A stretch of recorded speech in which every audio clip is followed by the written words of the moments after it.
కొంచెం తెలుగుదేశం పోటీ చేసే స్థానాల్లో ఆల్మోస్ట్ 90%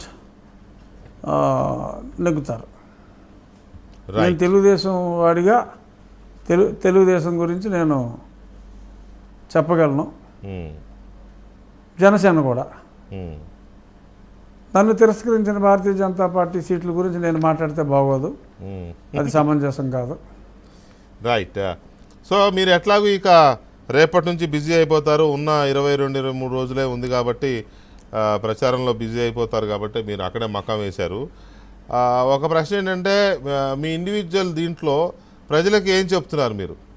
పైగా మీరు అప్పుడు ఒక మాట చెప్పారు చాలా కాలం, ఒక నెల 2 నెలల క్రితం, నేను నా నియోజకవర్గం మాత్రమే కాదు స్టేట్ అంతా లేదా 4-5 జిల్లాలు అడాప్ట్ చేసుకుని మరీ క్యాంపెయిన్ చేస్తాను అని అన్నారు అప్పుడు.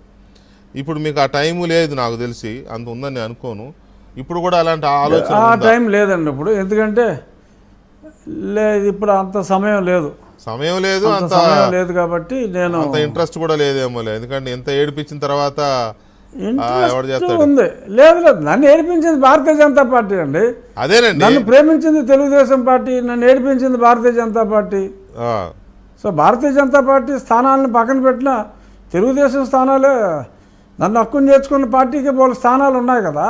అవును. కానీ ఇప్పుడు సమయం అనేది ఆఖరి నిమిషంలో డిసైడ్ చేశారు కాబట్టి ఎక్కువ సమయం ఉండవలసిన అవసరం, ఎందుకంటే 20 రోజులే హార్డ్లీ, మళ్ళీ 11వ తారీఖుకి క్యాంపెయిన్ ఆపేయాలి. అవును. సో తక్కువ సమయం ఉంది కాబట్టి డెఫినెట్గా ఏదో మా చుట్టుపక్కల ప్రాంతాలు, పవన్ కళ్యాణ్ గారు వచ్చారు, లేకపోతే చంద్రబాబు నాయుడు గారు వచ్చారు, భీమవరంలోనో, లేకపోతే నేను ఇంకా ఎంపీనే కదా, నా ప్రాంతంలో ఈ పరిధిలోకి ఈ ఇద్దరు నాయకుల్లో ఎవరు వచ్చినా కూడా డెఫినెట్గా నేను I will be there as a part of the team. So అంతకుమించి నేను ఇదివరకైతే నేను పులివెందులు కూడా వెళ్దాం అనుకున్నా, మా బీటెక్ రవికి తిరగాలి అని చెప్పని, అలా చాలా చోట్లకి అనుకున్నాం. అప్పుడు చాలా ఎక్కువ సమయం ఉంటుందని. ఒకరోజు వెళ్ళండి.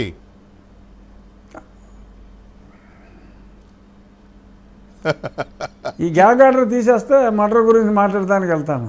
గ్యాగ్ ఆర్డర్ 30 వరకే ఇచ్చింది, తర్వాత ఏమవుతుందో చూడండి. సరే, అది మీ ఇష్టం. కానీ అయితే ఫైనల్గా ఒక మాట చెప్పండి, ఉండిలో ఓటర్స్కి, ఉండి మీ పేరెంట్ దాన్ని ఏమంటారు, మీ మదర్ కాన్స్టిట్యున్సీ, అది మీ ఉండిలో ప్రజలందరూ వాళ్ళకి ఏం చెప్తున్నారు? బొట్టు పెడతా,